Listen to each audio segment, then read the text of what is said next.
Hello parents. Chandipura virus, Chandipura virus, Chandipura virus. आप कहीं पे भी सर्च कीजिए, कोई भी न्यूज़ देखिए, गुजरात में आज इसी के बारे में हर जगह चर्चा हो रही है। तो आज के इस वीडियो में मैं पूरा डिटेल साइंटिफिक जो चीज़ें हैं अबाउट दिस वायरस वो मैं आपके साथ शेयर करना चाहूँगा। रीज़न बहुत ही पैनिक हम देख रहे हैं। मेरी लास्ट इमरजेंसी में 5 पेशेंट नाइट में हंसते खेलते बच्चे को लेके आए इस डर की वजह से। As a parent I understand कि एक बहुत ही डर सा लगा रहता है कि कहीं हमारे बच्चे को ये ना हो जाए। लेकिन कुछ चीज़ें जानना ज़रूरी है कि हर बुखार, हर सर दर्द, हर वॉमिटिंग चांदीपुरा नहीं है। एट द सेम टाइम हम कैसे उसको प्रिवेंट कर सकते हैं, कैसे जल्दी पकड़ के अर्ली मेडिकल ट्रीटमेंट ले, वो भी जानना बहुत ही ज़रूरी है। So hi, my name is doctor Khanjan Shah. मैं एक प्रैक्टिसिंग पीडियाट्रिक इंटेंसिविस्ट हूँ at Sneh children hospital Ahmedabad. So सबसे पहले ये चांदीपुरा वायरस नाम एक महाराष्ट्र के एक गांव से पड़ा है, जहाँ पे पहला केस 1965-1966 के अराउंड पाया गया था। और उसके बाद मॉनसून सीजन में every now and then central India के कुछ स्टेट्स लाइक गुजरात, राजस्थान, महाराष्ट्र, आंध्र प्रदेश, मध्य प्रदेश, तेलंगाना, इन जगह पे इस वायरस के स्पोरेडिक केसेस देखे जाते हैं। मुझे याद है आज से 5 साल पहले भी मैंने एक ये पेशेंट जब हमने डायग्नोस किया था, और उस टाइम पे क्योंकि इतना वो व्हाट आई वुड से कि सोशल मीडिया पे इतना वो नहीं हुआ था तो उतना पैनिक नहीं था। लेकिन इस बार ये बहुत ही ज़्यादा हम देखने को और सुनने को मिल रहा है। सो ये बेसिकली एक like any other viral illness, एक वायरस से फैलती बीमारी है।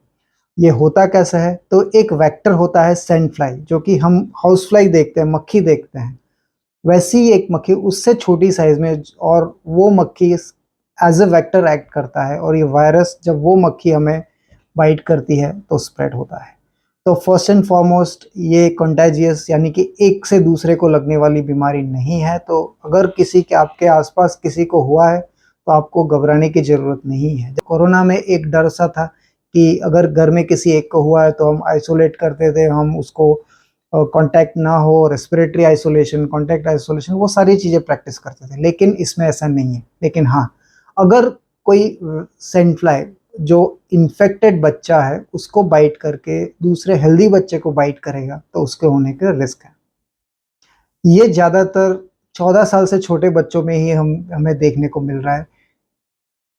अभी भी मैं रिसर्च कर रहा हूँ और अपने कलीग से पूछ रहा हूँ जो कि एडल्ट फिजिशियन है, कि कहीं उन्होंने कोई एडल्टहुड में ऐसे केसेस देखे हैं कि नहीं। ये वायरस इतना भयंकर क्यों है? सो बेसिकली इसमें टाइम जो है, इन्फेक्शन यानी सिम्टम्स के शुरू होने से बच्चे को बहुत ज़्यादा तकलीफ होने में टाइम बहुत ही जल्दी 24-48 घंटे में बच्चे काफ़ी सीरियस हो जा रहे हैं, और कई बच्चों की डेथ तक हो रही है। अभी गुजरात के काफ़ी डिस्ट्रिक्ट्स जो कि बनासकांठा, साबरकांठा, अरावली, ये सारे एरियाज़ में कुछ बच्चों को ये पाया गया है, कुछ बच्चों को सस्पेक्टेड है, टेस्ट भेजे गए हैं, और 16 से 20 बच्चों की तो जान तक जा चुकी है। इस बीमारी में अराउंड 50 से 75% तक डेथ फैटेलिटी रेट यानी कि डेथ होने का चांस है। यानी कि अगर 100 बच्चों को अगर हो रहा है तो 60 से लेके 75 बच्चे जिंदा नहीं रहते हैं, उनकी मौत हो जाती है। शायद इसी वजह से एज ए पेरेंट हमें बहुत डर रहता है, क्योंकि हेल्दी बच्चे जिनको कोई तकलीफ नहीं, ये जो सैंड फ्लाई है, जो मक्खी है, वो रहती कहाँ है? सो अगर आप विलेज एरिया में है, फॉरेस्ट एरिया में है, रूरल जो कि हम बोलते हैं, सिटी में यूजुअली नहीं, कम देखने को मिलता है, अनलेस कि वो पेशेंट जब ट्रांसपोर्ट होता है ट्रीटमेंट के लिए। तो ज़्यादातर हम रूरल एरिया में देख रहे हैं जिनके घर कच्चे होते हैं, जो दीवारों में जो क्रैक्स होती है उनमें ये फ्लाई का रहने का होता है। जो जगह मॉइस्ट है, सनलाइट नहीं है, ऐसी जगह पे ये सैंड फ्लाई है वो मल्टीप्लाई होते हैं। गांव में कुछ घरों के बाहर जैसे गोबर के लीपे होते हैं या तो क्रैक्स होती है, इन सब जगह पे ये सैंड फ्लाई मल्टीप्लाई होके एज अ वेक्टर एक्ट कर रहा है। जो भी केसेस हम यहाँ भी अभी देख रहे हैं at this point of time, most of them are coming from those kind of areas, villages हैं, वहाँ से होके फिर सिटी में आ रहे हैं। इसके सिम्टम्स क्या हैं? वेल, जैसे मैंने बताया कि just like any other viral, इसके भी सिम्टम्स नॉन स्पेसिफिक है, यानी कि ये सिम्टम है तो यही होगा ये आप नहीं बोल सकते।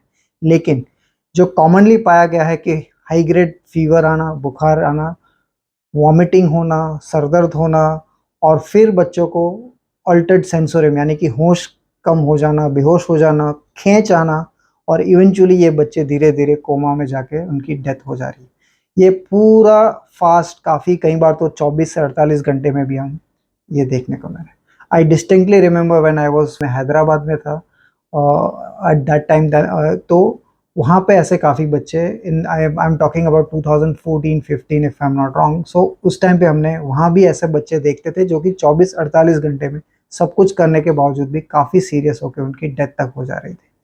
सो ये थे इसके सिम्टम्स। तो अगर आपके बच्चे को हाई ग्रेड फीवर आ रहा है और वॉमिटिंग हो रही है, अल्टर्ड सेंसोरियम यानी कि होश कम हो रहा है, खींच हो रहा है, तो और अगर आप इन एरिया से हैं तो तुरंत आप मेडिकल अटेंशन दीजिए, अपने पीडियाट्रिशियन को कंसल्ट कीजिए और अर्लीस्ट ट्रीटमेंट चालू कीजिए। एट द सेम टाइम, अभी जैसे इस मानसून सीजन में हम बहुत सारे वायरल इलनेसेस देख रहे हैं, रेस्पिरेटरी वायरल इलनेसेस जिसमें सर्दी खांसी होना, डेंगू जिसमें कि फीवर आना, फीवर के साथ बॉडी एक होना, मलेरिया होना, रैश आना, ये सारी चीज़ें, ये वायरल इलनेसेस भी अभी काफ़ी देखने को मिल रही है। सो पेरेंट्स उस उन वायरल इलनेसेस को भी मिक्स करके काफ़ी पैनिक होके हमारे पास आते हैं। कई बार रात, मुझे आई डिस्टिंक्टली रिमेंबर 150 किलोमीटर नाइट में ड्राइव करके रात को 3 बजे एक पेशेंट आया और बोला कि सर आप प्लीज़ चेक कीजिए कि मेरे बच्चे को कहीं चांदीपुरा वायरस तो नहीं है। तो आप प्लीज़ ये समझिए, इस वीडियो को ध्यान से देखिए, अपने सारे फ्रेंड्स में शेयर कीजिए कि समझना बहुत ज़रूरी है। अननेसेसरी पैनिक करना is not going to help, at the same time delay treatment करना is also going to harm. So make sure करें कि आप ये पूरी चीज़ें अच्छे से समझें। इसको डायग्नोसिस कैसे किया जाता है, तो इन एरिया से अगर कोई बच्चा आता है इन सिम्टम्स के साथ देखा जाता है तो इनका ब्लड या तो सीएसएफ रिपोर्ट सेंड होगा, और अभी रिसेंटली हमें पता चला कि अहमदाबाद में भी ये टेस्टिंग हो सकती है।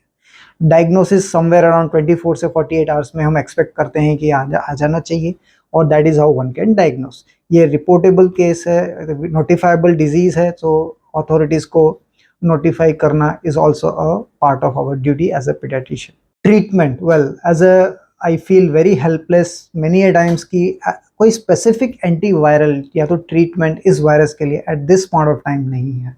यानी जो ट्रीटमेंट हम करते हैं वो प्योरली सिम्टोमेटिक है, और बच्चे को बुखार की दवाई देते हैं, उनको हम खींच की दवाई देते हैं, दिमाग का सूजन ना बढ़े उसकी ट्रीटमेंट करते हैं। ये सारी सपोर्टिव चीज़ें करते हैं with the hope that after certain time शायद बच्चे की जान बच जाए। बट एज आई सेड, कोई स्पेसिफिक एंटीवायरल ट्रीटमेंट अवेलेबल नहीं है। So prevention is what we all can do and should do, so that हम इस भयंकर वायरस से अपने बच्चों को बचा पाएँ। और सबसे इम्पोर्टेंट पार्ट कि सर हम ये प्रिवेंट कैसे करें? वेल, काफ़ी चीज़ें आपने कई जगह पे सुनी होगी, सिंपल सा साउंड करेगा but at the same time ये बहुत ही इम्पोर्टेंट है। क्लीनलीनेस, आप अपने घर के आसपास क्लीनलीनेस रखिए, कूड़ा वगैरह मत इकट्ठा होने दीजिए क्योंकि सैंड फ्लाई वहाँ भी मल्टीप्लाई होती है। पानी जहाँ भी जमा होता है उन जगह को क्लीन कीजिए। कंस्ट्रक्शन साइट्स के आसपास हम डेंगू के बहुत केसेस देख रहे हैं। एट द सेम टाइम जो वही प्रिवेंटिव मेजर्स जो हम डेंगू मलेरिया के लिए लेते हैं, अगर हम चिकनगुनिया के लिए लेते हैं, अगर हम वही इम्प्लीमेंट करें टू सम एक्सटेंट हम ये बीमारी से भी बच सकते हैं। तो एज अ प्रिवेंशन आप क्या कर सकते हैं? बच्चों को पूरे कपड़े पहनाइए, ऐसी जगह पे ले जाने का अवॉइड कीजिए जहाँ पे पानी कलेक्ट हुआ है, कूड़ा है, ऐसे इन सब चीज़ों पे आप प्रिवेंशन पे ध्यान दीजिए। मॉस्किटो नेट्स लगाइए। अगर आपके घर में कहीं पे भी कोई क्रैक्स है दीवार में है तो उन सारे उनको आप ट्रीटमेंट करवा के क्लोज करवा दीजिए, सो दैट वो ब्रीडिंग साइट जो होती है उस पे आप कंट्रोल कर सकते हैं। मॉस्किटो रेपेलेंट्स जो होते हैं वो यूज़ कीजिए। घर में अगर कहीं पे सनलाइट नहीं आ रही है, मॉइस्ट एरिया है, तो मेक श्योर करें कि वहाँ पे मॉइस्चर कम हो, सनलाइट आ पाए कि वहाँ पे इनकी ब्रीडिंग थोड़ी कम हो। वैक्सीन अंडर ट्रायल है at this point of time. We do not have any licensed vaccine which हम आपको एडवाइस कर पाएँ कि आप प्लीज़ ले लीजिए। So as I said, at this point of time prevention is what we all have to work on. I hope आपको इसमें सारी इन्फॉर्मेशन मिल गई हो जो मैं शेयर करना चाहता था। अगर आपको और भी कोई प्रश्न है आप मुझे रीच कर सकते हैं through my social media handle @thinkpedia official on YouTube and Instagram.